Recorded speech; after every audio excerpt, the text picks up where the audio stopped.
I think I was also just curious for your thoughts in general about, right, kind of coming into the LSAT completely new.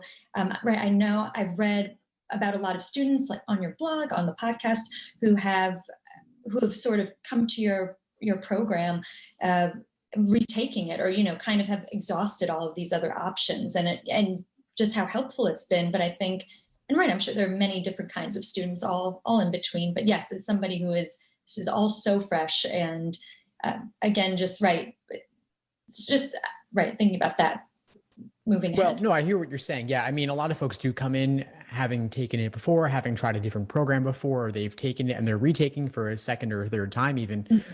But I also have you build the foundation from the beginning. And so it can seem overwhelming because, of course, the LSAT's difficult. There are difficult question types within every section, but you don't have to encounter them before you're ready for them. So as you saw with logic games, I'm going from easy to hard within each category: easy ordering, moderate ordering, difficult ordering, then easy grouping, moderate grouping, and so on. For logical reasoning, there are on average relatively easier types and harder types, but you don't have to deal with the toughest one before you're ready for it. And if you want to dive in, you can also do that and just acknowledge it's going to be hard at first and could take a while for you to get it, but there are methodologies that can break it down for you.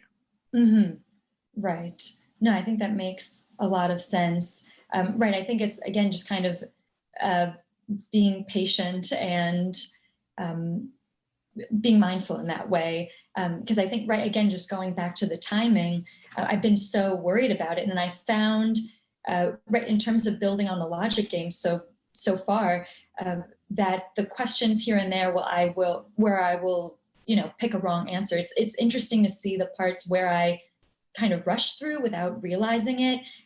So I'm curious, right, for your process or any other students, in terms of becoming, maybe, I guess it's just calm enough or used to it enough that like taking the time to build all of the diagrams and inferences in the beginning. Because I think that's sort of been a challenge for me, kind of taking the time to do that without feeling rushed, like I should be rushing through. And then, or on the flip side of that, kind of taking a long time to make sure I'm finding all of these inferences. And then it's like, well, it's been 20 minutes or something like that.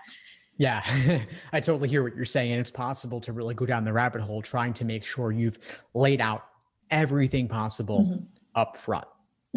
And you can get bogged down doing that. And so if that's your tendency, you want to hold that in check, where maybe you stop after 3 minutes, and whatever you've got for 3 minutes, that's what you have going in. Or you may have a more methodical step-by-step approach, not based on time, but based on actions that you take. And so if you could go into every single game saying, okay, well, look at initial paragraph and the rules and decide, okay, what is this quote unquote game type? Is there an ordering component? Is there grouping? Are there both? By rule, you diagram each rule one by one. Maybe you then double check that you've diagrammed correctly. Maybe you then link the rules together to make some kind of inference if they have a certain nature, like if they're all conditional statements. Process, having it delineated so you're taking the guesswork out and you're taking some of the adrenaline out that can get in the way of you having a smooth, regimented approach. Yes, I think it's helpful to hear. I think especially, right, just going through the day-to-day of, right, again, sort of being in this quarantine situation where it's so easy to sort of, I think, to be overwhelmed in that, right, when there's like only this time to feel overwhelmed. Not to say it's not always overwhelming, totally is.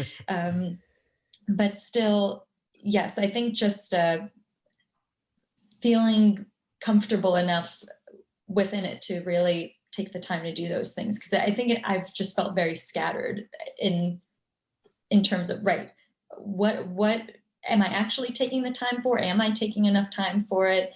And just trying to get a feel for the timing overall. I hear you. Well, also, I mean, you don't need to time yourself before you're ready, and you don't need to take on the entire exam as a whole before you're ready. Yes, there will be on the flex 3 sections.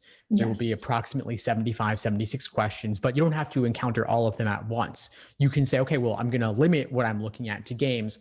I'm not even going to touch logical reasoning for a little while if doing so would be overwhelming to me. and I can start with one little individual piece and take one little individual step. And then if you want the exposure, if you're curious, you can take a peek, but you don't even have to look at an entire logical reasoning section. You can look at number one and start there and break that down and dissect that one question, the argument there. Once you get into logical reasoning, you'll see in the course, I have plenty of logical reasoning review strategies. I'm breaking down the stimulus, the question stem, the choices, bit by bit, piece by piece. Thanks for tuning into the show. Please subscribe if you haven't done so already to be notified of new episodes as I release them. And feel free to reach out if you need anything at all as you move forward with your prep. I'm happy to help however I can. In the meantime, I'll wish you all the best and take care.